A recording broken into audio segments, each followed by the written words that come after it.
I am here today with Jessie Villars, owner of Baked by the River in Lambertville. I'm talking to Jessie because she is an independent, woman-owned social equity dispensary here in Jersey, which I've been waiting a long time for businesses like this to come online. So I just did my first legal cannabis purchase today, and I chose to do it here because of all the things she represents and believes in. So I just wanted to follow up the purchase with a little chat, and I hope you guys enjoy it. If you're in town ever, please come by Baked by the River. It was a great experience. All right, Jessie, tell us about yourself. Oh, thank you so much. I so appreciate being your first legal sale. Thank you. So I'm the CEO and majority owner of Baked by the River.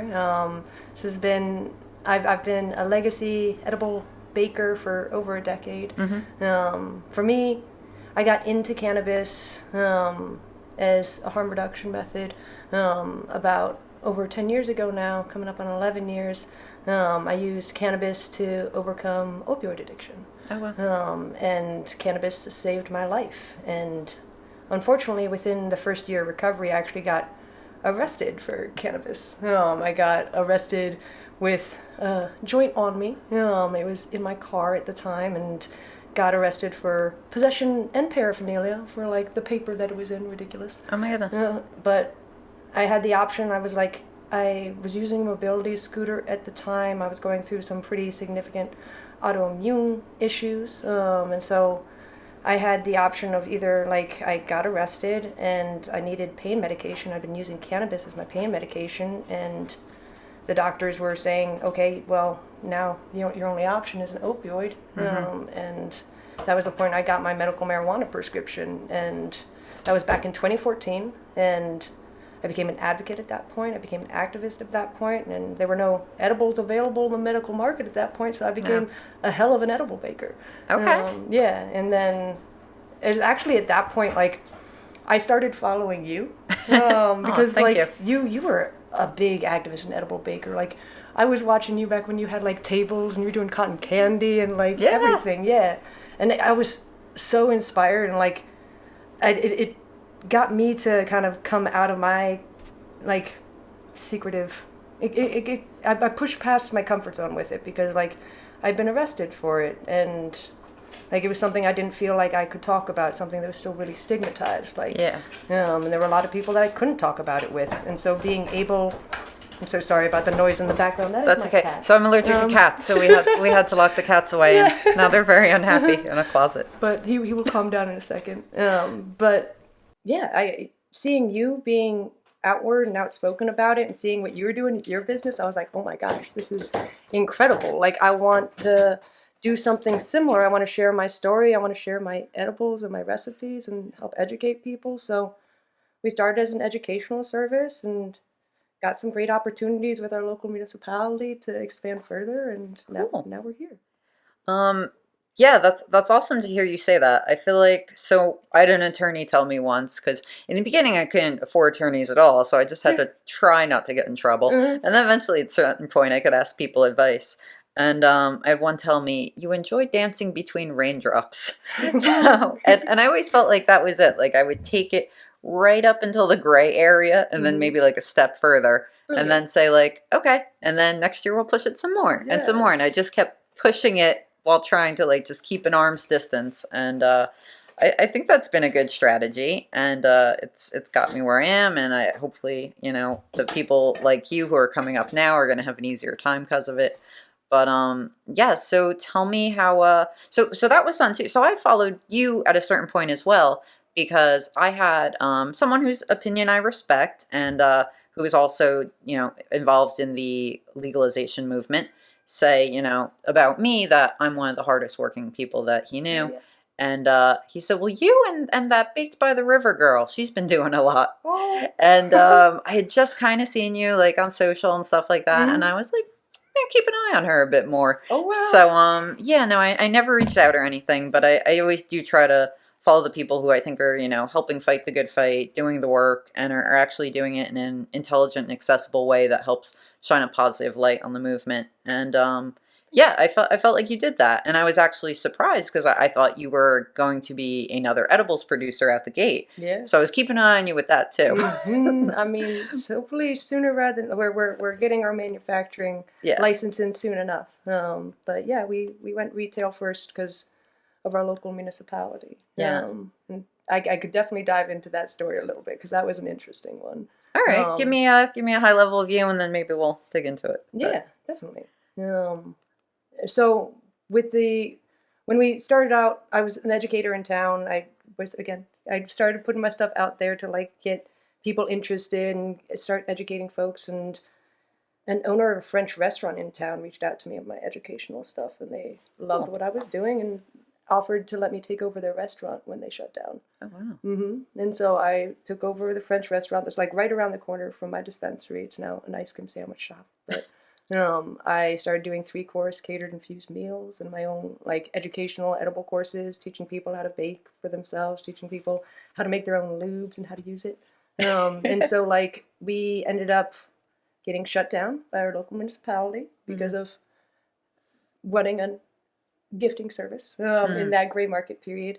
But instead of letting that shut us down, we ended up taking the momentum and taking the like hundreds of people that had been coming through to our space to the city council meeting. And got them, they were originally going to ban cannabis in town, but we got our supporters to come out and say, no, we are a town where over 80% of the municipality voted in favor of cannabis. We want to see weed, and we want to see it owned by local independent operators as much as possible. So they allowed for only retail in town, which is why I went retail, but they also had a requirement that 2 of the businesses be micro businesses. Oh, I love that. And that was something I really advocated for because I knew in order to stay independent, I knew in order to keep this business the dream that I wanted it to be, we had to be micro. And so like they had that prioritization and requirement here in Lambertville that allowed me to open. When we were putting the micro together, like all things in life. Thank you so much. You're welcome. It was my baby. Yeah. I tell people, if you don't believe I wrote it, look at the whole rest of the bill is this beautiful legalese, and then the micro is just a bulleted list. Perfect. Yeah, because that's my skill level. But no, so when we were doing it, there's of course always compromise, and there's things you want and things you get, and it's it's never everything. But one thing that I think was a shortfall that I would love to see improved upon is the fact that a town can have, say, they're going to do 4 licenses.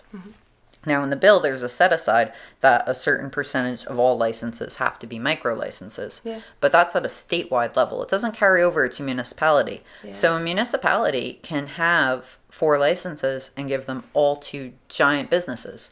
And especially when you talk about towns that have 1 or 2 or, very few licenses, are they going to give it to the person who comes in and says, I can have 10 employees? For people who don't know, the micro license has a cap of 10 employees, 2,500 square feet. Or are they going to give it to someone who says, I'm opening a 100,000 square foot facility, I want to create 100 jobs? They're going to go with that if they have 1 license. So the fact that requirement didn't carry over to a local level is something I would love to see. If that doesn't happen at a state level, at least education in a municipal level that, hey, these are important. Yeah. It's not just money. It's, it is always just money, but... Yeah, no, it is important.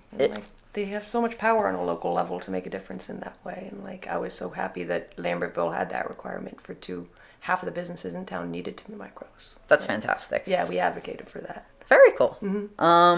So this building you're in is an old firehouse, and so you were going to do the French restaurant, and then that fell through for some reason. Yep. So so the French restaurant was in the process of getting sold. We got shut down because we were a gifting business. I had set up a lease agreement with a store 2 doors down from us here at the dispensary, actually, but it was a rent agreement, and we got our conditional license. We went through that whole process. We got it. It was incredible. And then we turned around and we tried to get the rent agreement signed, the lease signed, and the terms just with so many businesses in this industry, landlords can really change and be kind of predatory at times. And so he gave us an agreement that would have shut us down in the first year with what he was asking for. And so that was a heartbreaking moment. We'd gone through the local application with that location. We'd planned out everything with that location, but sometimes like things that it just wasn't meant to be. But that same afternoon, this historic firehouse 2 doors down, in like one of the only streets that is zoned appropriately for cannabis businesses in my town, came up on the market, and we'd been looking for months, and it was that afternoon where we turned down that lease. Wow. It was a huge risk. And then we went to the market, we found this. And we just jumped because we'd already secured our financing. We'd already secured all the other stepping stones. It was just a matter of making sure we had the real estate and being able to own the real estate that we're working, we're living here. It's our life and blood right now. It made a difference. That's another reason I think your story is so inspirational, because not only did you open your dispensary, but you got the funding, you own it outright, you opened in the town you want. Like, everything that people say is an obstacle, and they certainly are obstacles. They're huge challenges. Yeah. I personally went through 4 towns to get where I ended up, which I love where I am. Awesome. But to go through and not have to give away equity, to not have to make any kind of horrible, like you said, predatory arrangement or deal where you could lose your business, where you're I mean, that's a struggle coming from someone who's just a legacy operator, a patient. You know, you're not coming from a position of business or wealth or influence, to be able to overcome all these obstacles beautifully and be an early dispensary open on your terms, the way you want. We're in what could be a future consumption lounge up here. Very much so. So, yeah, I guess just a little bit about how you were able to get funding and how you were able to go so gracefully through all these obstacles. Definitely. And like I no longer believe in luck, because each moment of luck was something that like we laid the foundation for like years prior. It was something like we have worked for. We manifested it, but we put in the work. And so like it was a matter of like, Cord and I were retail workers before this. I was in the mental health industry as well as a peer specialist, and like we had 3 different jobs and sold edibles and weed just to get by. Connected with a lot of patients in our local municipality, connected with people that needed our edibles, needed the education around it, wanted to be able to know what they were getting was safe and well dosed. And like we worked with a lot of patients mainly. That was my main customer base. And so like we were lucky enough to find our financing through former customers of mine. People that would come regularly to the French restaurant and come and have my 3-course catered meals. Like, and lucky enough to work with local folks, a lawyer and an accountant, both who had experience with the cannabis industry, either as folks who experienced criminalization from it themselves, and our lawyer actually helped with a lot of, he was a defendant that used to defend cannabis cases and like help change the law around it. So we were very lucky, and I do think there's a lot of privilege. So wait, your investors were a lawyer and an accountant. So after that, you only need like $20 to open a dispensary. Yeah, it's like, okay, most of the budget. This is covering the 2 big, like, oh my gosh, lawyers and accountants are expensive. Yeah. So to get those free is a huge help. Yeah, that's amazing. That was huge. They were customers. Nice. And like huge supporters as well. And like we were able to connect with them and negotiate terms in ways that felt comfortable to us and to keep us woman-owned, to keep it our business and do it the way we wanted to, because like we'd established ourselves as the cannabis folk in town, and they knew that about us already. They trusted us to run it well. And I do think there's a significant level of privilege living in a town like Lambertville, where like we are a pretty well-off small town where there are a number of folks that you can just meet in your municipality that you can become friends with, that have the ability to want to invest and take and support up-and-coming businesses like mine, like support up-and-coming artists, support up-and-coming musicians in our area. Like this is I'm lucky to live in Lambertville and in this area, and so that helped in a really big way, and in ways that unfortunately a lot of other social equity businesses in some of the high impact zones in the state might have more trouble finding those resources around and finding resources like legal counsel and accounting help for people that are able to help them get through this process. Yeah, I mean, I feel really fortunate to have opened in my hometown as well, and to see them be so welcoming to cannabis businesses. That's been a pretty crazy, amazing full circle experience. Yeah. But it's interesting. So you were saying, so Cord is your husband and your business partner. Yep. And he was the security. He's like, you guys are just wearing all the hats. It's a very security. It's a very mom and pop experience, which I love. And cats. Oh my goodness, I'm so sorry. So you and your husband / business partner Cord, you both were patients together. You were both in recovery, and then you both got into activism and were like caregivers. And then you both, I guess, fought in your own town and opened this together. That's a pretty cool journey to go hand in hand with someone for so much. So how's that been? Because then you also go home with them. And I did have a date a business partner once early on, and that was a lot. And I would not do that again. But how's it been having, this is your whole world? It's been incredible, honestly. Yeah? It feels like we're doing what we're meant to do. Okay. We both survived a lot together. We're the only people that can truly understand the experience that we had together. And I honestly, getting to this point, I see Cord and I have so much, I'm so proud of them, and I'm so proud of the way that they've grown. I'm so proud of everything that they've accomplished. And Cord views me the same way. And we own a dispensary together now. There's a level of, I don't know, I'm more so able to feel that pride and that confidence with Cord by my side. I can see that in them, they see that in me, and it's been an incredible journey. Not easy every step of the way, that's for sure. It definitely has pushed us to our limits at times, but we balance each other out really well. Cool. I'm a little bit more of the detail-oriented, get things done, and Cord is a dreamer and definitely sparks the hope. I oscillate on those two. I go back and forth. Yeah, it's hard. Because Cord gives the hope, and then I'm like, okay, here's the to-do list of what we need to get done in order for that to be actual and real. But we get each other there.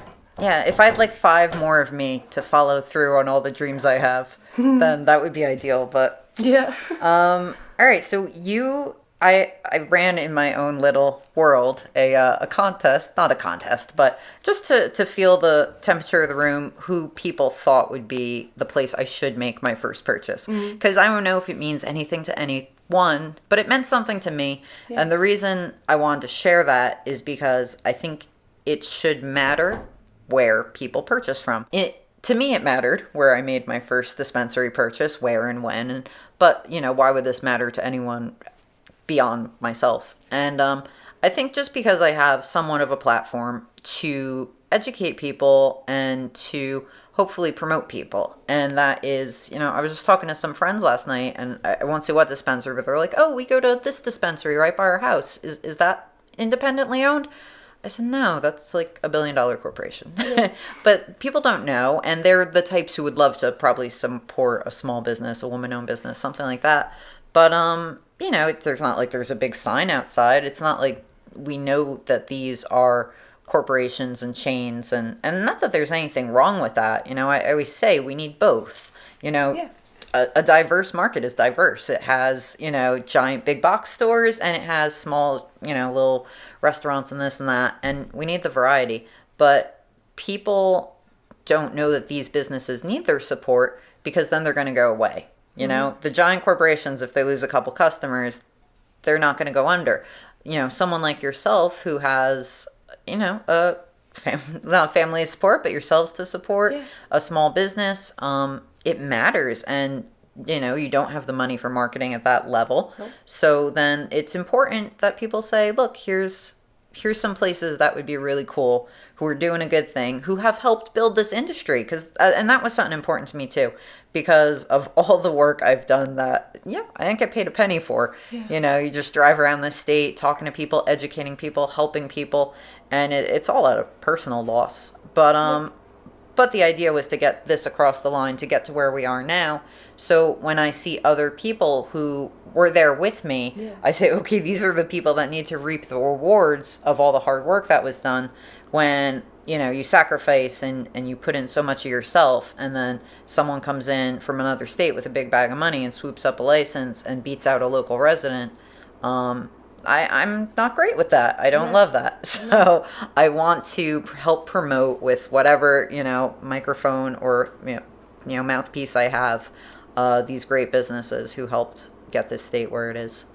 So it's so needed, and we so appreciate it. As a mom and pop shop, like it really does make a huge difference. And like there were a lot of prioritizations that we all kind of expected in the licensing process of like, no, we're going to see social equity businesses first. We're going to see micros first. We're going to see women-owned and minority-owned businesses first. And like, year passed. And like, it was a lot of big businesses open. And now that we're finally getting into 2024, like we've got some independently owned small businesses. We've got more coming to the market soon. I think this is going to be a really big year. And the more we can support and promote and come together and like help the small business market out and educate the consumer base on why it's important. Yeah. It really does help.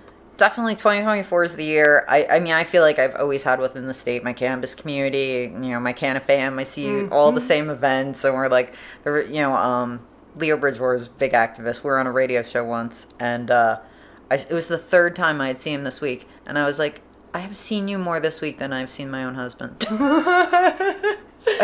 Because there was a time you were just going thing to thing and promoting and event, and it's a lot. So, but I do feel like 2024, like all the work we did with NJCBA and nonprofits and all this, it's all coming together now, and all the people, you know, 2,000 members who've been coming around and saying, I want to get in this business. How do I get involved? They're all either opening their businesses now, or they're creating jobs, or they're doing something within the market. I think 2024 is going to be amazing. We're finally hitting the point where, you know, I think it's time for people to support the legal market. I think there's been able to make an argument up to this point, when people have said, no.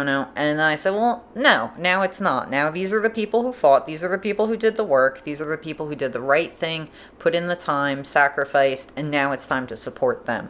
You know, it's, and if people from the legacy or market, someone like yourself is an example of, you can come to the market now. It's not prohibitive. It's not this game that you can't get involved in.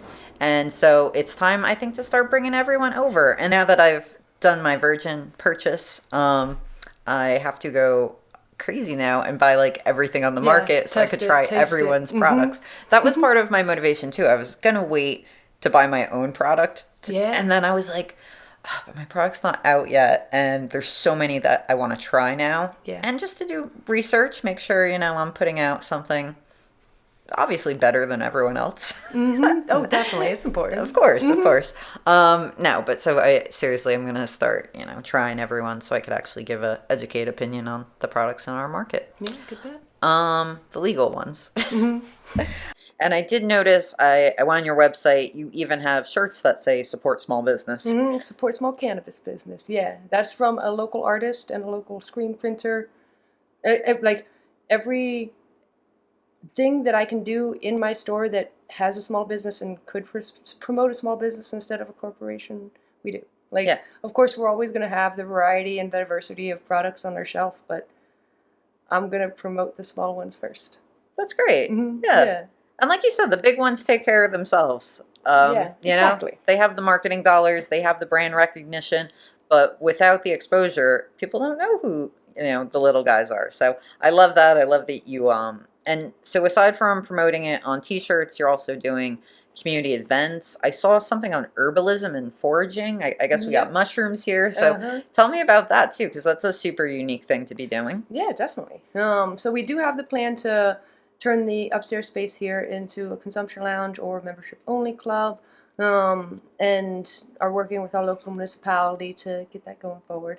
But there are so many incredible people that we've connected with in this process, and people that we've known beforehand. The herbalism and foraging walks that we do, that's with it's a cannabis and herbalism series that we've been collaborating with Jim Fury from Integrative Herbalism on. He's the president of the Herbalist Guild here in New Jersey, someone that Cord was friends with since they were kids, and like he is a genius and has been educating us on helping to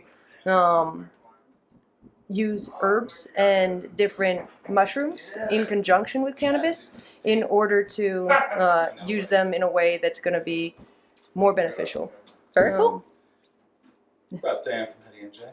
Oh, hey, Dan! How's it going? Good to see you. Made it, thank Yay, you. good to see you. How are you? Dan from Heady NJ just popped by, so he's a local reporter with, again, an independent news source, which is very cool. Dan's been very supportive of myself, of Blazin Bakery, of the community at large. I'm sure you as well. So he was gracious enough to come drive. We both had a little bit of a hike. Lambertville, we could swim to Pennsylvania from here, right? Yep, we are, I believe, the closest dispensary to Pennsylvania. We are less than a 5-minute walk to the Lambertville New Hope Bridge. Okay. Yeah, it's that was something that when we were working with a local town, we were like, we are on the border. We're a border town. This could be a boom. Yeah. And so like we love living right across the border from PA. I just heard, I spoke with an attorney this morning, actually, unrelated, but he asked if I knew of anyone who had a dispensary license who wanted to sell, who was near Pennsylvania. Oh. There we go. You ready to sell? You ready to cash out? Oh God, no. Oh, sell, no. I made it this far. Oh, hell no. Yeah, I misheard you there. Yeah, they asked me if I want to sell my manufacturing license. I'm like, no. Yeah, no. I haven't even opened yet. Oh my God, once we opened, it was like they're knocking. Like people, Yeah. I had multiple calls on our opening day. I was like, y'all think I made it this far? I'm going to sell? No. No, because now people just, I was like, oh, applications are, not easy, but they're fairly easy to get at this point. They're attainable. I was like, why don't they were like, no, they want turnkey. They want to be open tomorrow. I was like, But no, that's a desirable location. And then we discussed, well, how long is it till Pennsylvania comes online anyway? Yeah. So I guess if you go through the process, then you might be cutting it close. But if you have it today, there's maybe a good year of, people crossing over a bridge, which is nice. So, and New Hope's my friend just got married in New Hope. It's, nice. So I hadn't been there in a few years. The shops it's this vibe. It's like, this feels like, especially that crowd, they would come here because this is an extension of kind of that independent artist, vibe of New Hope. Exactly. And the community knows us well. Like we were the local edible bakers, local weed dealers, and we also hired all the local weed dealers, or not all of them, but a lot of the local weed dealers. 80% of our workforce was directly impacted by the war on drugs. We wanted to be a legacy to legal business through and through. And so people know where they can come and see the community that they already know and love and get into it. That's cool. And then how did you source that? Was it all just people you knew personally, or did you just kind of put the word out, we're looking to find legacy operators who want to work for a dispensary? Yeah, so I when I was doing our hiring process, I specifically put out that we were prioritizing people from the legacy. We were prioritizing people that had been harmed by the war on drugs. I reached out to the one-stop career centers in Trenton to try and connect with people from our nearest high-impact zone who had been previously incarcerated or harmed by the war on drugs. And so it was partially working through those services and partially through connections that we had here locally as well. You would probably qualify as an impact zone business then. We hire a good number of people from impact zones. That was we wanted to make sure that at least a fifth of our workforce was from the nearest impact zone. Very cool. And for those that don't know, an impact zone is a area of New Jersey, municipality that's been disproportionately affected by the war on drugs. So Trenton would definitely be an example of that. Yeah. Very cool. And how have you found being operational now? Is it what you thought would be? What are the challenges, surprises? Oh, it's incredible.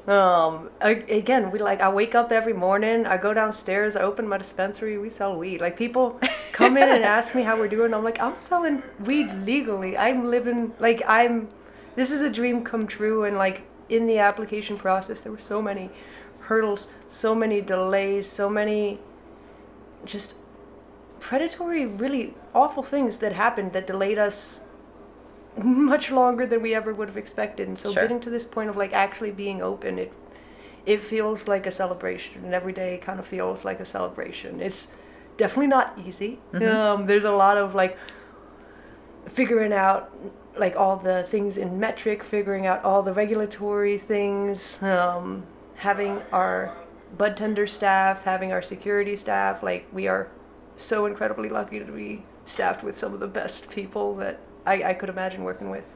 Cool. And so it's been a learning curve, but I'm feeling incredibly grateful and excited to be on it. Like, each weekend's our best weekend yet, and I feel like we're just on that build right now. It's cool. That's cool. Yeah. So, what's next for you personally, for Baked by the River, for the store? What's coming down the pipe? All sorts of things. So for me personally, I'm going to be getting in my manufacturing license because I very much so want to be able to sell my own edibles in my store. Like, that's where I started, you know? Understood. Yeah, so I definitely want to get into manufacturing. I want to get my own products on the market.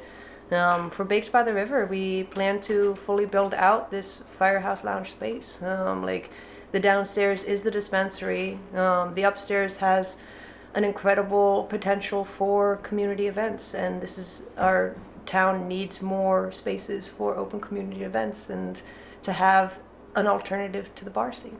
Yes. And so to be able to provide that alternative, to be able to be that space for people to come together, that's people want it. Like, people come through and they expect, like, it's gonna happen, and we have the ability to, like, we own this firehouse, and there's a beautiful upstairs lounge space, but we also ideally would love to build up to the rooftop because we can see the river from the rooftop here. And so, like, having a consumption lounge with that rooftop, smoking, watching the sunset over the Delaware, like, that's the goal. Wow. That would be amazing if Jersey allows that. Yeah, wouldn't that? I hope they do. That's pretty cool. That would be. So did Lambertville opt into consumption lounges? They did not. They did not. No. So that's your next fight, That's too. our next fight. Yep. I've started the conversation with the city council and the local zoning board, and so we're right across the bridge from Pennsylvania. So people come here, they buy weed, but technically they're not legally allowed to bring it back, so we need to give them a safe place to consume it. We're also, the majority of our town is made up of renters, not all of whom can consume in their apartment spaces, depending on what the rental agreement's like. Interesting. And so being able to actually have a space where people can legally and safely consume, so we can get them off the canal path. It's interesting you say that, because most people I talk to about consumption lounges have a very different opinion. That was another thing I was there when they were writing, and the spirit of it is, the letter of it is that people who were medical patients on Section 8 housing could not legally consume in a federally owned property. Yeah. So it was created so patients could have a safe space without jeopardizing, their housing or anything, to consume their medicine and then go home. So it was written in a very strict medical compliant legal way. And now people are like, but I want to make it a lounge with a DJ, Yes. and have a cork fee, and then it should be that. It should be food trucks. It's a consumption lounge. It should be fun. But it was written to be something completely different. So now we're going through growing pains, and they just put out consumption rules, which are starting to kind of marry what people would love for it to be with what the original intent was. But you're actually speaking about how it's written, which is having a safe space for consumption. And, people who are renters would have their housing, who are, smoking maybe in public places, to create a bit of a haven for them. So that's actually pretty cool, because it's an easier sell to a township than, hey, I want to open, a mini club. And it's actually probably a great first example for other municipalities. And I think that's so important when someone, people who haven't opted into cannabis yet, towns that are still saying we don't want it, and then the town next to them does, and they see all their money flowing into the town next to them, and the sky didn't fall, and everything's fine, and they're like, oh, maybe this was foolish, we should opt in. So, and I think the same thing will happen with consumption lounges. We'll see this domino effect of a couple towns starting to, and then neighboring towns seeing that, oh, look, everything's fine. So your approach is, I think, a very conservative and sensible one that would actually make a really good example, which is why you're here. You've set a good example in so many ways, or why I'm here. I'm in your space, but at any rate, cool. So, I mean, this was really great talking to you. Tell people where they can find everything Baked by the River, your socials, Yes. your events, whatever you want to plug Awesome. now. Definitely.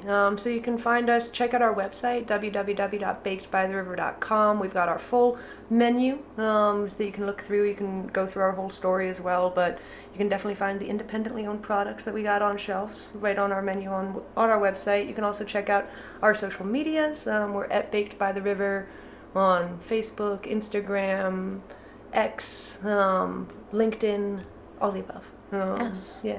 And I should plug the two products I just bought. Yes, please. So briefly, Mata from Butter Cake. She has a breath strip. So she's another baker, and we've connected. We've actually been talking, trying to suggest some ways to improve the system for manufacturers in New Jersey now that she's in it and I'm about to enter. So we've kind of been coordinating on that, and I think it's great. It's all women supporting women. So Yes. I wanted to buy her product. And Prolific Grow House, who is another Trenton social equity, independently owned, and I have not connected with them, but I'm going to reach out to them after this. So I bought both those products. I'm excited to go home and try them. And this was so much fun. Yes. Thank you so much for your time. Thanks for coming And through. yeah, now we'll go talk to Dan and see how he's doing. Awesome. Sounds good. All right. Thank you, everyone. Thank you for watching. Please follow Jessie. Follow I am Tara Misu on social, or at Blazin Bakery. Check out my edibles, blazinbakery.com. And until next time, keep on trailblazing. License, buying weed is not a fucking story. It's a story. Like, I guess the OG that sold pop brownies on the DL in the story was what you did not bring up, and I had forgotten. But then it's just, you just seem respectable versus, like, what's the story if you're respectable? No, yeah, I Versus, get like- that. Something I've always thought with the whole Tara Misu thing as well, too, is Tara Sargenti is one person, and then Tara Misu is whoever she needs to be.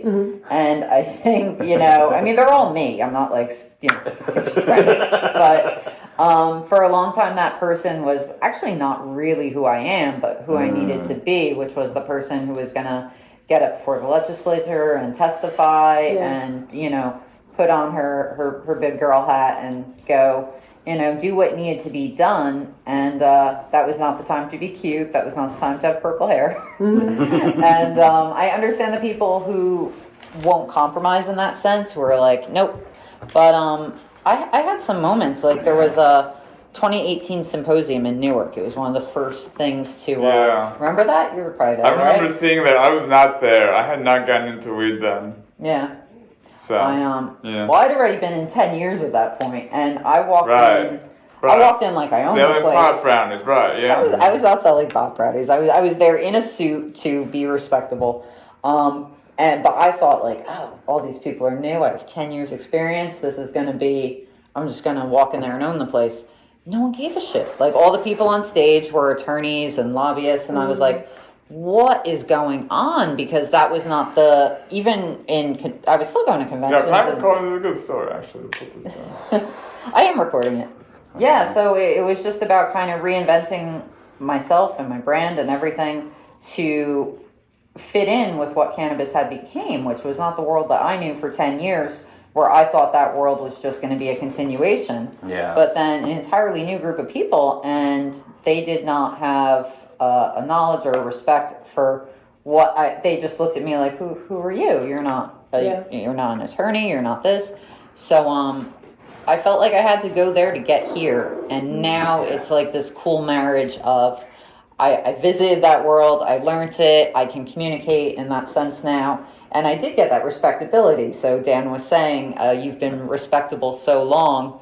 I forgot this was a story, but but now that I have that respectability, it actually allows me to do things like this, where I have that mouthpiece to say, these are the people who have been around and deserve some attention, and I can actually give it to a wider audience now, which is pretty cool. Also, like, being a woman in the industry, like, I feel like there's a level, like, Again, I'm just gonna gush up because like you were such an inspiration. Like seeing you like start off as Really? an edible baker that was having tables out and like doing things that we did, and then you went through and like you did suit up. You were part of writing the regulations for the state, and I was like, oh shit, it's gonna be like this is gonna come through in a way that's really gonna actually represent and benefit, and there's a voice, someone that's up there talking to all these suits has a voice of like us and what the real culture is and what we deserve, like.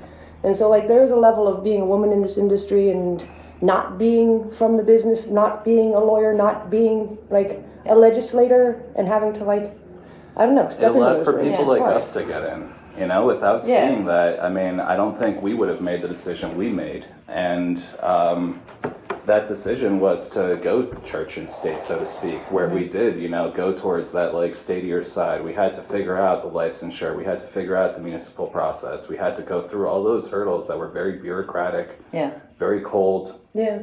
The number of times that I've gone into meetings with like other women-owned businesses where it was like me surrounded by a bunch of rich white men that were well off from the like investment or wealth management or like just some other industry and had no understanding of weed. To be then able to represent yourself and like what you stand for, it's hard. That was why it was a big motivation of why I wanted to be in those rooms. Because it certainly wasn't easy. It was, you know, like I said, it was not profitable. I took a loss traveling around the state, educating people, working long nights for no pay. But a lot of your business to the side. Business is about to open. Yeah. I mean, it's all of an investment. It's all the long game. But more so than just being the long game, it was, you know, a passion project of. I knew so many people now in charge of writing the laws, like a lot of them had never even smoked weed, knew nothing about the culture, and I guess in one way that gives them a neutrality, but it also makes them uninformed on, you know, and people can very easily be derogatory towards the community and be like, oh, these stoners, blah, blah, blah. So I thought it was important for someone like myself who could speak both languages to be in the room and say, this is representative of the community. This has to be included. This is, and when they had like, you know, to be like an expert consultant, when they had questions and you don't realize how many things people don't know until you're in a situation and you're like, oh, you know, education is needed here. So that's why I felt like it was so important to be involved. And because I did not see other people like myself and other underrepresented people in the rooms I went into. You know, so I had to be the voice for the people who weren't there too. And we appreciate it. Yeah, that's hugely appreciated. And like, I don't know, I just wanted to say congratulations that you got through the state part and now you get to go back to church. That's funny. That's a funny way of looking at it. Wait, is that how it is? That one side of church is the church's legacy and the other side is legal? I mean, you know, state's the legal part, and like the church is the community, right? Is that one way for the metaphor? Isn't that the way to look at it? I mean, I guess. Okay, I get the idea that it's two things to go from one thing to the other. Yeah, I don't know if that's the best metaphor, but it's another story. We mean into the church metaphors because we are on Church Street. We're literally on church, so you're literally back at church. But the history of this street, we were the hell between the two churches. Yeah, the hell between two heavens. Yeah, the hell between What's two with heavens. the pants hanging? I didn't look at the shop. They have been here longer than I have lived here. Yeah. Those pants will keep on hanging. Always. So they're not any one shop. They're just Well, Church Street pants. It's 10 Church Street. Okay. So they're like a little vintage spot that's the that's like, cannabis from Shabbato. and they're kind of very well known in like a different way. From It's really weird because like every once in a while, like we get like celebrities that pop up at our spot, and like usually when they pop up, it's because they're going over to 10 Church.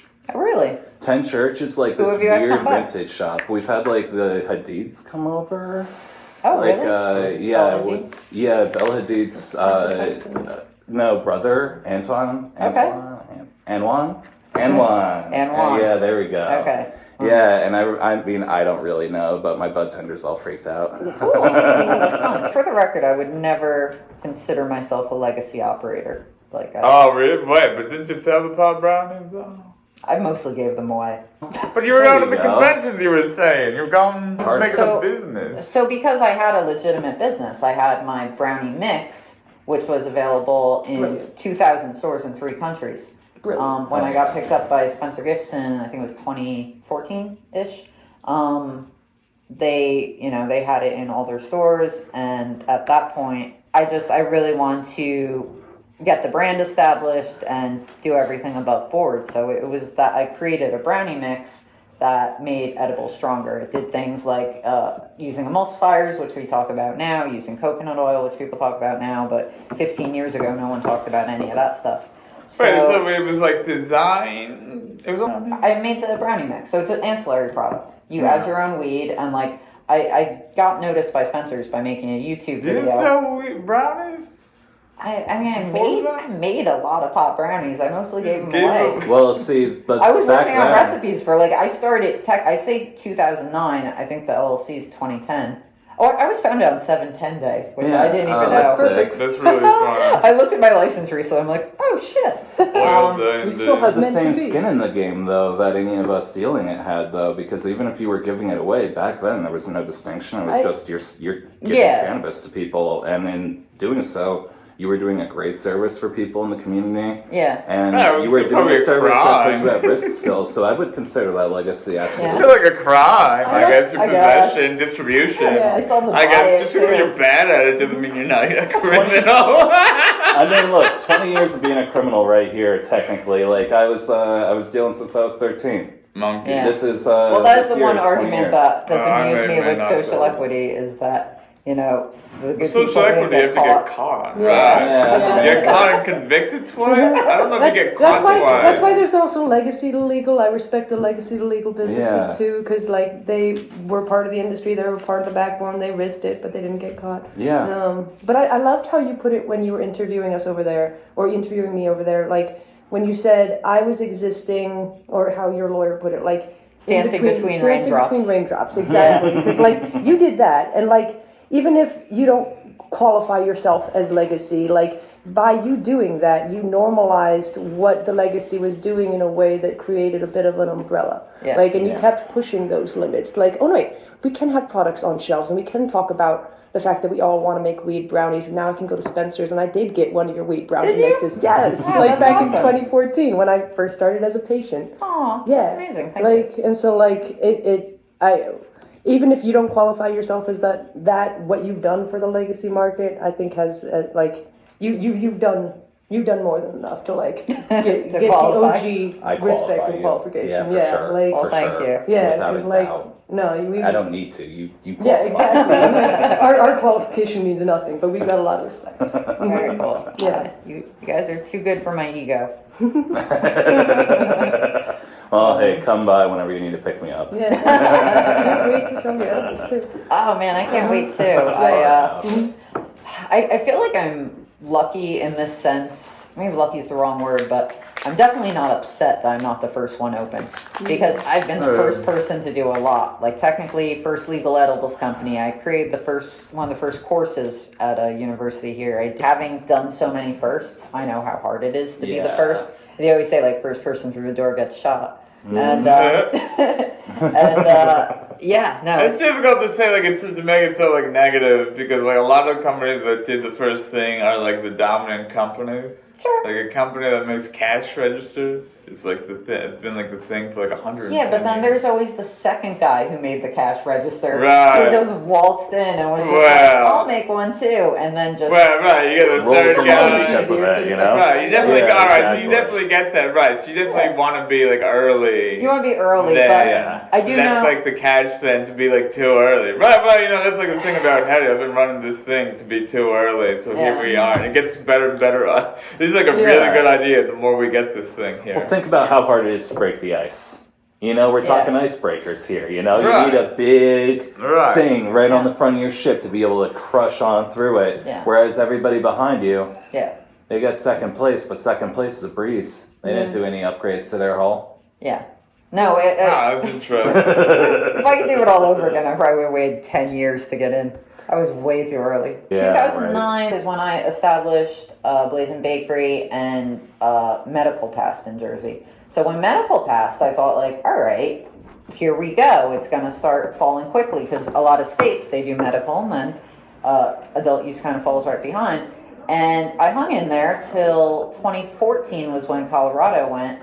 And I said, okay, another blue state, it's going to probably be a very similar climate. So I was 5 years in at that point. And at that point, it felt like any year now. And then it just, you have that, I don't know if it's sunk cost fallacy, but you do have a certain thing where you're like, I've been in it this long, I can't stop now. And then, 15 years goes by and you're about to open up. Yeah, so I have a big question for the table then. It's like, this has been like mad difficult. Like we're finally here. It's 2024 AD and like the year of like science fiction and AI and driving cars. Yes. Do we have flying cars or driving cars? Self-driving cars. There are flying cars too, actually. No, that's a thing. No, not really. I mean, there's like one or two. It's not like fucking Back to the Future. The question for the table though is like, we had all these difficulties. We're finally here. What kept you going, even though it's like mad illegal and like kind of crazy risky sometimes? You guys could start. We gave everything. I mean, it was literally, it was our life. Like this, we gave everything. We had nothing to lose. We've been working retail our entire lives. We've been working minimum wage jobs. We've always had 4 different jobs and had to supplement selling weed, baking edibles. Like we were month to month, barely making it. Like literally facing eviction before getting into this process. Like we had nothing to lose. Like, and this was everything for us. Cannabis literally saved our lives. Like it was overcoming opioid addiction with cannabis and then using cannabis to get through all the surgeries I've had to go through in the past 10 years, the chronic pain condition, like different diagnoses. Like cannabis helped me stay off of addictive drugs, addictive prescriptions that would have killed me. And so like that was also a big part of our motivation is like we've lost a lot of friends to the opioid epidemic, and the statistic that having a cannabis dispensary open in a county actually reduces the opioid death rate significantly. Was that 25%? Oh, really? 20%. Yeah, 20%. Do you know like who made the study? I got you. I got the actual source. It was in that would be fun harm to reduction that. post on You guys seem to Instagram. like really talk about that, and that's like a big issue that's like really dark and hard and not like It's difficult. about business or politics or like having fun with weed. Like we've been to more funerals than we've been weddings. Yeah. Right. Like, it's A lot of people that we wished we saw get married or had beautiful lives that were far too young to be taken from us. And as time goes on, it gets more and more dangerous out there, and we keep losing people. I mean, even months within the application, even after I just lost a friend 3 weeks ago. yeah. And somebody who like I thought was well on the other end of it all. And so in a way, it feels like we're living on borrowed time. Like, yeah, And we got a lot of people we're doing this for. Was our life. Yeah, we've got a lot of people we're doing this for. Yeah. Yeah. And now it's a matter of being able to share that with people, share the wisdom we've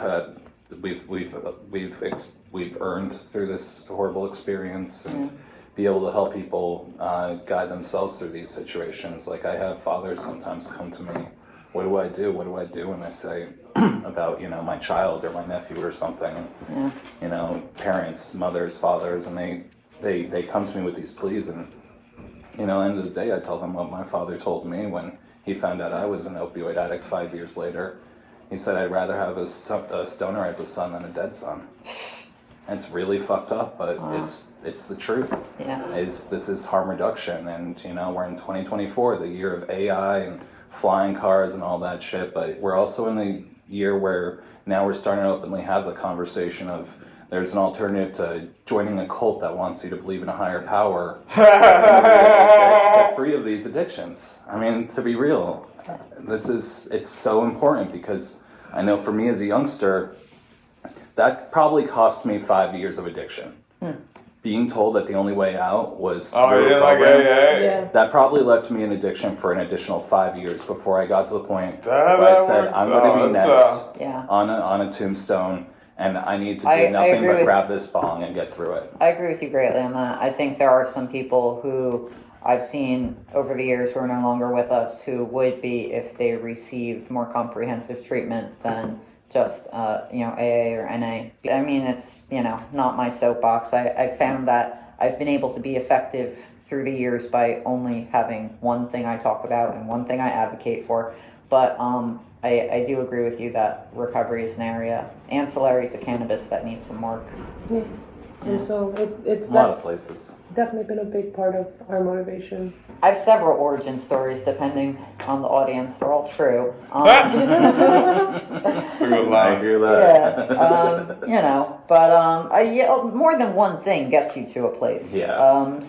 Right. Yeah, one of them was a boyfriend who I was dating when I started Blazin Bakery. He had pancreatitis and he couldn't drink anymore. And we're in our 20s, we still wanted to go out and drink. So I got really into cannabis and creative ways to consume it, which was doing different extracts and this and that, because it became our new obsession, as people in their 20s get when they want to party. Yeah. So that was, but it came from a medical thing because pancreatitis was there. And then also I'm epileptic, which I've only recently started talking about. I'm 20 years seizure free, but I had a very bad experience with my neurologist. Oh wow, I never heard that. No, I've never God, so sorry. I've never really told it, where he just he basically said, without getting too into it, that he thought doctors would lose their licenses. Absolutely no. And it bothered me that it was seen as a last line of treatment. Every other treatment would have had to fail for me or anyone to be able to try cannabis as a treatment for epilepsy, which, the side effects, I used to, as a child, had to get blood tests every month for liver function, things like that. So the side effects from some of the epilepsy pharmaceutical medications are substantial. So I'm glad to see that slowly changing, where now cannabis can be a primary mode of defense. So those are two of my medical origin stories, but there's of course also just a silly one. So when you say what keeps you going, I've always been someone who can't work for other people. I'm missing that gene. Like within a year, I'm fired or quitting. I'm a terrible employee. So I'm a serial entrepreneur. This is Blazin Bakery was not my first business. Oh, there you go. Yeah, I had several businesses. Oh, really? How many then? That's Oh cool. my God, I had a vintage jewelry store. I went to school for graphic design, so I was a graphic Oh, designer. yeah, I think I remember you. I owned some rating sites, kind of when that was a big thing. Ratings, then. Rating I things, bet you one know to 10. SEO. Oh man. I do know SEO. So I was a Goodness. website. I've built over like 100 websites. It's a big thing I'm talking to people about now. Oh, we could. It's not interesting for this, but I'll talk about SEO, sure.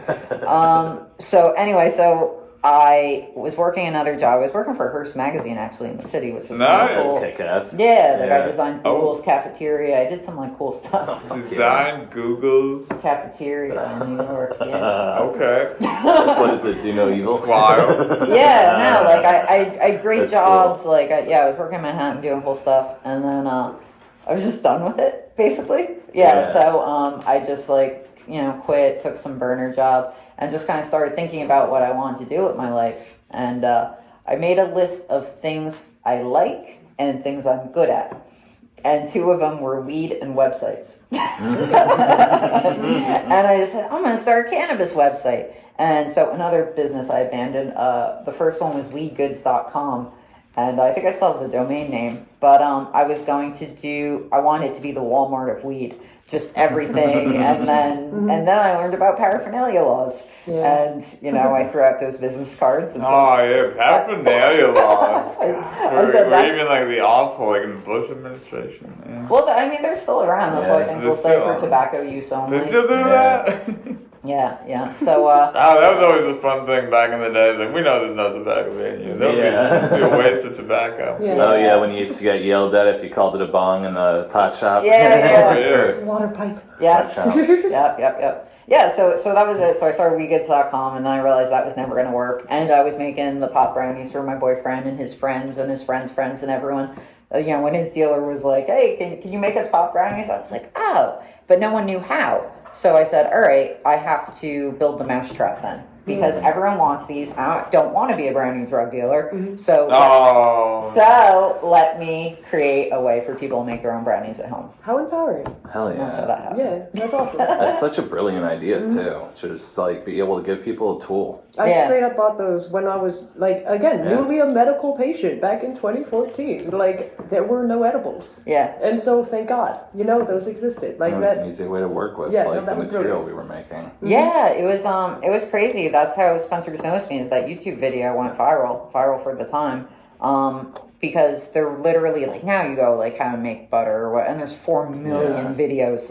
It was the only one. Like no one had done that yet, just been like, and I remember like I'm being like, I'm taking mint, and like it's such a silly video at this point, but and I did it in such a bad way. I did it in like a frying pan with oil, but still it was like me going through forums being like, how is this done? And then actually like, all right, I'm going to film it and like teach people. And it was just, it's crazy. See how much it's grown. Well, and you gave out a lot of brownies then? Still useful.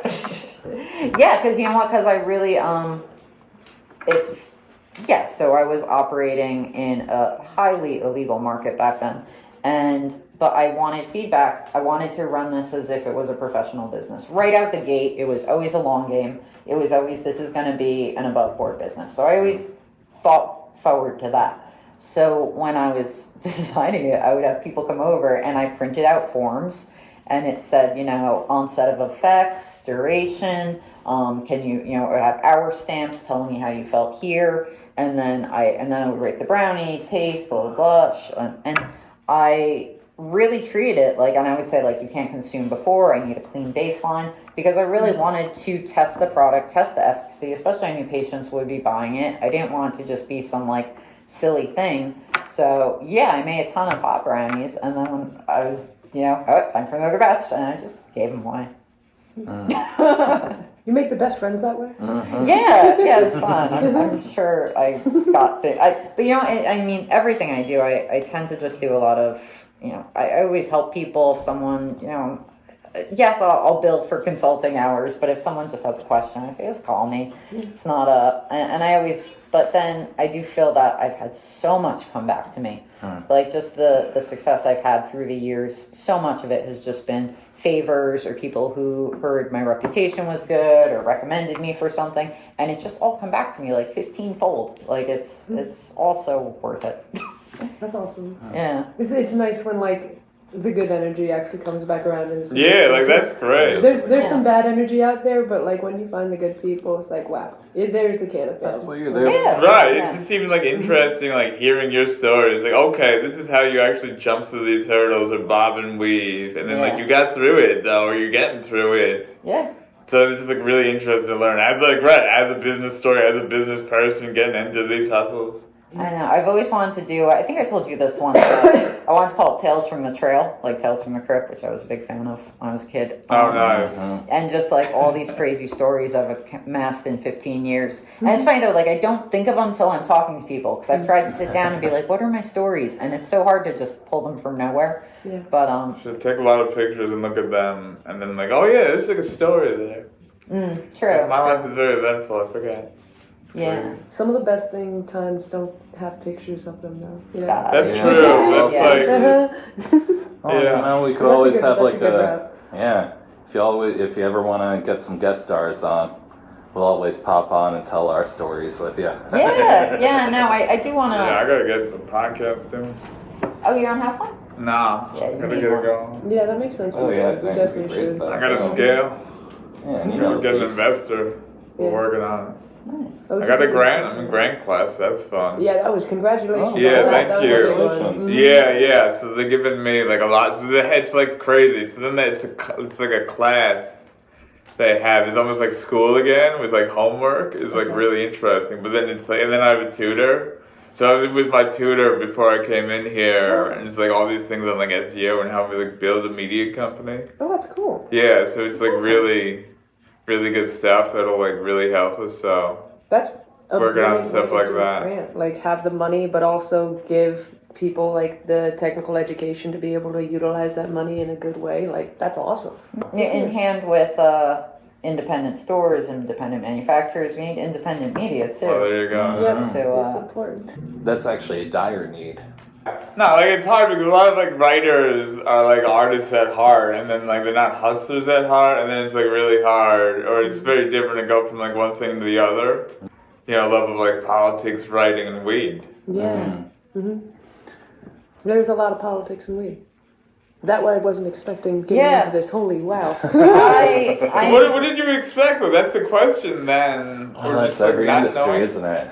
I mean, I'm at a point where I'm like, I'm not going to expect anything anymore. I'm going to go with it. I'm going to just roll with the punches. I'm going to fortify ourselves and our business as best we can. Focus on the things that we can control within our own umbrella here and see how that ripples beyond. But like, there is a level of, I didn't realize I would be going to like, I needed to suit up and go and like have public comment regularly at CRC meetings, go and testify at the State House, go and be like the cannabis expert for my local municipality. Like there was a level, like we started calling ourselves politicians. I called myself a lobtivist. Like that. Yeah, exactly. Like, wow, how did we get to this point? But this is what you got to do at the formation of a new industry in order to advocate for the parts of this industry and the underrepresented people. Right, yes, you understood the political part and learning the industry. Yeah, and I think that, that's probably a lot of burgeoning industries within a market like New Jersey or, I was thinking back to the comment you made about like, it's a, pretty progressive state, we should be somewhat on the same track as like Colorado and such like that. And I kind of thought something pretty similar when we first started getting in. The process, like, was it like, was it less political, like in Colorado? I think it's just a different mentality with, it's a little bit more laid back. It's much less populated. I used to know this. I think we have 3 or 4 times the population of Colorado. Oh, yeah, they got like a lot of land out there. We love land. Yeah, so, and it's, we're much denser. There's, it's just a different vibe, and you see this with every state in the union. It's so unique. It's going to be interesting when things go federal because everyone, their laws are very reflective of the state. So, of course, it's, reflective of the different, and I mean, they're laid back mountain people doing yoga and snowboarding. I don't know. I will never go to Colorado again. I went there so much for a little while. Oh, really? Oh my God. You got Colorado'd out? I'm so Colorado'd out. It's a beautiful place, beautiful people. I think just because I went there for my first visit was for work, and my millionth visit was for work. Yeah. And I never need to go to Colorado. Well, is it too cold? Too mountainous? It's just stressful. No, there's nothing wrong with the state. It's absolutely beautiful. But I never went there. I mean, I took training there. I went in, not apprenticeships, but like. I gotta get out west.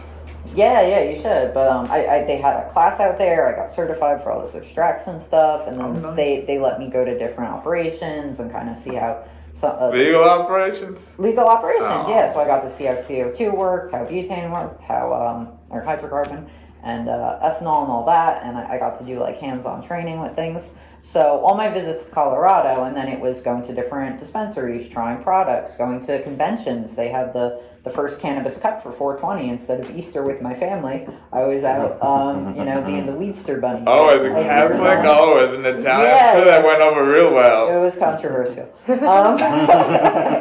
So, but not to say it wasn't fun. And then there were the smoke shop conventions all started going there. So I think a big show was right next to Cannabis Cup, so I was just out there all the time. Right, because you already had been in it by then? Yes. Right. Yeah. So by then I had been in it 5 years, so I had a brand, I had booths, I was going out there a lot, but then it also, like you said, my product was an ancillary one, so then what I thought was going to be a big break, Colorado opening up, I was bringing sand to the beach. I got there and people were like, why would I want to make my own brownies? That guy's selling brownies. Yeah. And that's when I first learned of gifting. The magic butter people, so 10 years ago, before that was even a word, they had a food truck selling magic butter grilled cheese sandwiches, and I think they had pens.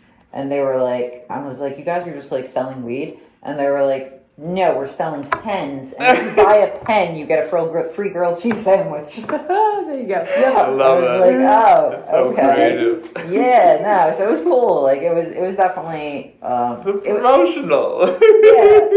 and Incredibles was there, and they had these strawberry and blueberry chocolate fountains. Like it was just weed flowing, and yeah, I mean it was fun. It was fun. I'm overplaying how terrible it all was, but it was just a lot of Colorado in the beginning. I'm going out for the first time this spring.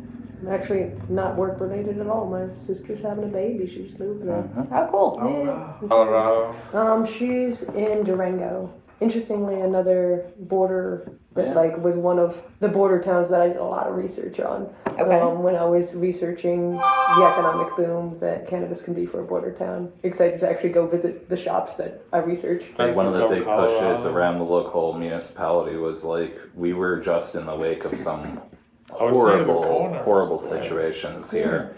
We just, it got downgraded tropical storm Ida, but it had some serious impact on our local creeks and the dams. There wasn't proper prep done. A lot of things went horribly wrong that night, and unfortunately I think almost all of our low-income housing got swept away. Oh my goodness. Like all sorts of awful things happened in the town. It really just started to uncover a lot of the cracks that were here in our infrastructure, a lot of where it had been gutted improperly, and where these resources had been misallocated. Yeah. And in doing so, we realized there was a huge, painful wound. Yeah. And cannabis sales tax could have a serious impact on that wound.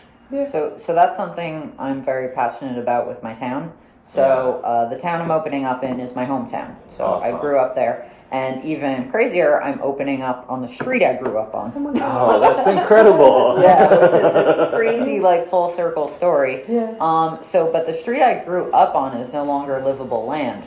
So I grew up right off the Raritan River, a block from it. Okay. So we were in a flood zone. Yeah. And my family, there were 5 of us who all lost our houses twice. So we lost it during Irene and then during Sandy. So, and after Irene, everyone rebuilt. And then after Sandy, FEMA came in and said, look, you're not rebuilding again. You could lift the house or level it and we'll buy out your house and you gotta leave. So that's what everyone in my family did. We had already moved out, my family. So we had two of my other members live in our house for 2 years. This is the same street you're opening? This is the street I'm opening on. Yeah, where all this happened. So, and you could look Hope you got a good foundation. I'm on the 3rd floor. Very. Oh yeah, Still. I knew that. So no, it's fine. But so that area is called the waterfront redevelopment area, and I could look out from where my factory is and see like 5 of my childhood homes factory? used Oh, to be. wow. Yeah, well, manufacturing plant, you know. So the town needs money. They were like wanted to turn into a park or something. And that's just never going to happen. They have infrastructure issues, same thing, where they just need to allocate funds differently. But within that, I share my floor with another manufacturer, and then I think we have a distributor below us, and 2 blocks away, actually, the building used to be Mark Echo, if you remember that clothing designer. Yeah, that's going to be a grow. And this is all the street I grew up on. So now you gotta kick up 2% to the town. Yeah. So all of our businesses are gonna go back into the town to redevelop the street I grew up on, where all my family's homes were destroyed. Oh, wow. I love that. This is like a hardcore story of going back to the start. Back to the roots, and like how they always Wait, say, so like, when's everybody opening then? The goddamn. me and the other manufacturer at the same spot, because we're waiting for the building to be done. So they're doing plumbing and electrical right now, and once that is, we'll probably open close to the same day. And then the cultivator, I don't know, I haven't connected with them yet fully. I've been meaning to like go out to dinner with them and kind of try. I mean, since they could walk over fresh frozen, it would still be frozen by the time they got there. That would be delicious. Yeah, so I'd like to start a relationship with them. And then actually, this is something I just thought of last week. We were talking about how I wish I had like 5 of me because I have more ideas than I could ever execute. But there is about 1,400 square feet in between me and the other manufacturer. That was kind of dead space for the landlord because I said I can't go over 2,500. I'm a micro. But if I ever want to expand, I wouldn't mind having this extra 1,300. So maybe I'll just put it on ice should I expand. And so it's with my ancillary company. I was like, what am I going to do with this space though? So I think I'm going to have a like cannabis WeWork. So Nice. it won't be a consumption lounge. Absolutely no consumption. What it is instead is an actual place. Like as a solo entrepreneur for so long, I would have loved to have had other people working on cannabis businesses. Like imagine when I was like doing my app to just be like, hey man, this reg or whatever. Just bounce ideas with. Former incubator. So so it's just I figure like a membership and then people pay and then you can come in by the hour. Like if you just wanna also like there'll be a conference room if you want to try to shop investors for your business. Instead of renting a random conference room, you can have this cannabis WeWork, and you're right in between two manufacturers. So maybe it could be an educational space where people can come, do that sort of facility. We have events, so I think I'm gonna, because I wasn't busy enough, do that now. That's awesome. That sounds. I mean, when you've got that many cannabis businesses all around, it makes perfect sense. Perfect sense. Yeah. So my license is Green Alchemy. And this is going to be called Alchemix. Incredible. Right, you're not actually doing the Blazin Bakery. Blazin Bakery is my brand. Like, there's Dasani and Coca-Cola. Okay, Who owns all of them? I forget. Right, okay, so you're saying there will be, so Green Alchemy will make the Blazin Bakery Green brownie? Alchemy's going to make Blazin Bakery. They're going to do Luna Verde is my woman's line. It's like this kind of... Green Moon? Green Moon, yep. And it's this like mystically influenced type of... I love New Age things. Yeah. So it's everything with crystals and, lunar inspiration, things like that. That's my women's line. Oh, really? Oh, I didn't know you were that deep into that. Dang. Yeah. I'm literally like chilling here with rocks in my hand. Oh, that's awesome. I have some products on the website already. We're doing like Blue Lotus flower, which is, good for lucid dreaming. Yeah, that's going to be coming online, so I'll be making legal products under that brand as well. Wait, what about the Blue Lotus? Blue Lotus is a flower that you could either smoke it or use tea. And it's good for inducing, in small doses, relaxation. But then in larger doses, it can do lucid dreaming. We're going to try to teach people more about like cannabis consumption in more mindful ways around like herbalism as well, which is like something that people could definitely take part in, especially people who like might want to conserve their cannabis in different ways, like people on a budget so that they can smoke quality cannabis that has proper effects that they're looking for, without necessarily hurting their budget to a degree that kills them. And one of the ways to do that is to find the right herbs to blend it with. Yes, and that's why the Blue Lotus pre-rolls, and I'm going to start cutting those with other things. Yeah. Okay, I have an idea then. Yeah. That's definitely right. That's the way, is to focus on pre-rolls like that, because if you do, you can find ways to be so much more beneficial, I find, to people. I have so many ideas too with and it's funny because before edibles were legal in Jersey, we had like lozenges, tinctures, syrups, caps, like the, hyper restrictive, and people were like, yes. Well, I was getting real fancy with that. I was like, what's a chewable? You can chew anything. But thankfully, I don't do that. We have edibles now. But I think Dan even probably called me. He said, oh, what do you think? I was in Romania at the time. I was like, no comment. Oh, yeah, you said you got back to the castle. I wanted to see that picture. Oh, before we leave, I'll show you some pictures for sure. But he was like, oh, are you upset they didn't allow edibles? I was like, no. I was just like, I have so many ideas. People think I'm just rocking in place for 15 years dreaming of a brownie. It's not like that. So, I will. Oh, it was like you can always pivot, but it was the thing. I've made a lot of brownies. Yeah. I'm okay. No, I will be making one though. But no matter what they legalized, I had tons of product ideas. And Luna Verde is giving me a chance to do that. And I'm also doing Amanita muscaria mushrooms through Luna Verde because it also leans into that kind of... Wait, what? You don't know what those are? I know exactly that's the Mario mushroom. Yeah, the Amanitas. Yep. Is the Mario mushroom. They are... It's the one that packs the real punch? So it's different than psilocybin. Psilocybin is more of a hallucinogen. Amanita, it's more of a dissociative. But if you take two, it's like having a couple drinks. I've given it to people and they just get a little giggly. And then if you take more of them, it can be, more introspective and that. It's a different experience. It's much shorter. It lasts about 2 hours. You feel great after. People do use it also for microdosing. But yeah, they're for sale on Blazin' Baker right now. I started blazing. Wait, what? Yeah, blazing trails. Like trails. Or blazing trails. Yeah, so I'm like I have like a vague idea about that. So let's go, like, we're gonna just go buy shrooms right now? Yes, you can go on Blazin' Bakery and buy Amanita, and they're also on Luna Verde. Because that's legal? It's legal. It's legal in every state except Louisiana. So. Wait, I'm If you want to amazing. ship to Louisiana, too bad. Amanita. A-M-A-N-A. The red and white mushroom? Type in Blazin' Bakery I got mushrooms. this. There you go. Yeah.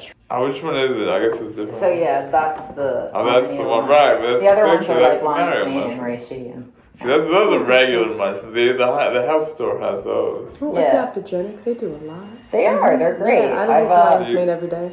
Same, yeah. For Like, people ADHD like- too, it's great. I guess talk about like the micro, but the macro is how you get rid of the real stuff, the real problems. That's something that I have a lot of respect for doing a macrodose, and like it's something, in my opinion, should be done very intentionally, something that should be done and followed up with like a lot of processing afterward, figuring out because a lot can come up in a macro dose. Cord and I had a really important macrodose that we did together soon after my mom passed away, and it was like an incredible way to process grief and keep me from relapsing, and it was very, very meaningful to me. But then having a microdose on a regular basis to be able to continue the processes and new neural pathways that started with that macrodose, and just continue the learning process that I had going on after processing it.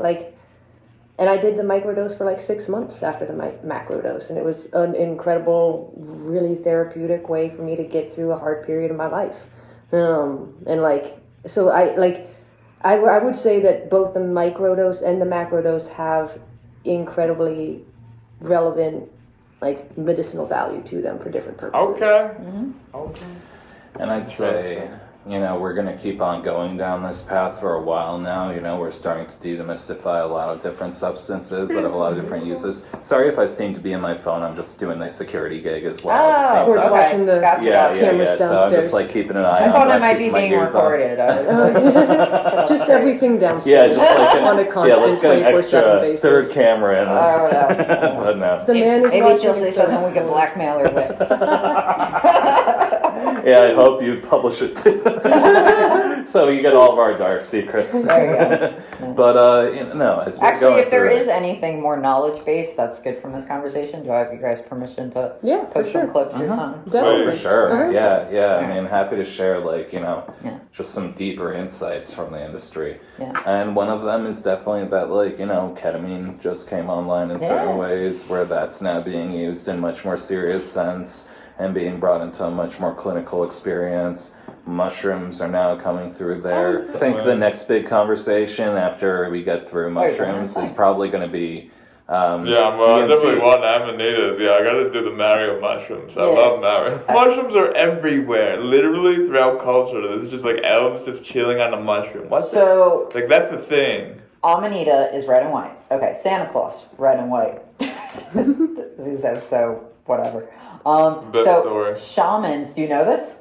Okay, so shamans used to wear red and white, and in the winter, I'm going to mess this up. I want to say Siberia. I don't think that's it.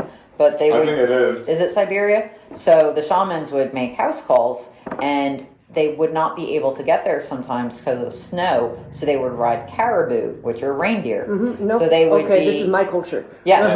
Yep. So then they would. We've actually heard this story. Yes. And sometimes when it snowed in, they would have to go through the chimney to get into the house. Yes. So that is all, and the shiny red and white mushroom, the shiny red and white present. Well, it's not actually shiny. Anyway, yeah, so that was the Amanita. Do you know the portion of this where the reindeer would eat the mushroom? Yes, yes. And it would be very And that's why they thought it was concentrated? flying reindeer.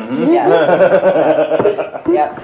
I feel kind of skeptical about it, but Like DMT will probably become a thing on the list of things people do. Marlboro, Although I feel like that's something to be a little bit careful about. Marlboro applied for some kind of a DMT patent on a pen already. Oh wow! Yeah, I believe in it. I mean, That's I keep on scary. seeing people put disposables out in the market. I'm like, this is not something I'll fuck around with lately. No, and they're I wonder what so much of this now, because it's becoming trendy, and what happens with every substance is God knows what's in any of it. Yeah. Like what people are just saying is XYZ, you know. This is why they need a regulated market around it to be able to like provide that constant. Like that's why like I am so supportive of the legal market and so wanted to be a part of the legal market, because like wow, the edibles from the legacy market were so wide ranging in what they said they were versus what they actually were, what the effects were. I used to get calls all the time from people that went to other establishments that I'm not going to say the name of, and would get like super high dose edibles, and then would call me afterward and like, I am tripping, I am not okay, I am going to die. Like, it was like, no, it's okay, you're going to be fine. Weed has never killed anyone. Like, let's walk through it. There are steps. Drink some water. Like, you're going to be fine. But like, having a regulated market and actual education around it, it can help people avoid these bad experiences and help people that are trying to stay more straight and narrow avoid other substances as well. Like I support the regulated market for a lot of reasons, and I want to see more substances like psilocybin available in it. So hopefully New Jersey, we'll see. And it's a good marriage when we get to the point where it's So like what do we need regulations meet with... psilocybin legal for? We've already got Amanita here. Selling shrooms before you got legal weed. Oh yeah, I tried to get the magic with a K, magic mushroom trademark, but Dr. Bronner beat me to it. Ah, damn. Very Crafty. But you know, I think that's the magic, is where like regulations start to make just enough sense where it's like, okay, we have a layer of transparency now, and then we get the actual operators in that come in that have actually been there behind the scenes and get to put down the best of what they have to offer within that, and then it really becomes a craft. And I think that's like a beautiful thing about 2024 and you know, the future of this whole industry. You know, people like you coming online, us coming online, it's like it's a different era. You know, it's not like what we're in it for. We have real answers, we have real reasons. It's not just we're chasing what's hot on Forbes. The thing is that it's like really hard. Like, it's not the kind of thing where it's like, oh, I'll just chase it and it'll be like easy. No, Like, no, it's not. No, I mean, you know, it's years and years and years of dedication before you get anything out of it. Right, You know, and that's like what a lot of really people need to intense, understand. right? To actually be open as like the pod brownie. I've been off. You can't really do the shoestring. Is what I was trying to. I put in this story this week. You can't be like the hot dog peddler in like the licensed industry. You can't just be like running at like an Etsy store level. Yeah, no. Like you have to kind of be at like a scale, like a larger scale, just to get into the market. Versus like that kind of thing. Versus like Heady, I can do like the Etsy type thing. Yeah, I mean the micro was the best attempt at that, and it's still not ideal. But in my head, it was going to be a lot more I'm making butter in a crock pot than what it landed at. But that's difficult, you know, because you get like you got to make compromises, and then you have this like new thing. It's like shaky and difficult. Yeah, I get it. It's as good as it could be for what it is. It's not gonna ever be an Etsy store. So. Right. No, not anytime soon, at least. Ways to support those like smaller businesses that like can't quite make it over the hump. Like we've been trying to work with folks that we know from the legacy that so deserve a spot in the legal industry, because they are, again, carried this industry on their backs for decades and are so experienced and geniuses in their own right. And so like we reached out for a bud tender training. We went to like we hired folks from the legacy, like Shram and Dank came through and gave our bud tenders training, like a full day of training that we hired them for, and hope that other dispensaries hire them for moving forward. And it was so good to have that training before the trainings that came from the different MSO reps that came through and like had wanted to talk about their product. And like so they train you how to sell their products. Nice. But we had like a full solid day of training before that, and so like our bud tenders had the best questions. They knew exactly what all the reps were talking about. They knew when a certain rep came in and was like, I am the stockbroker of shake for your dispensary, and everyone just rolled their eyes because we trained them well. That's fun. Yeah, and so there are ways to, like, if it's not directly with a license, selling your own product, to incorporate and include people that can't quite make it over that hurdle or don't want to assume that much risk, to still involve them in this industry in a way.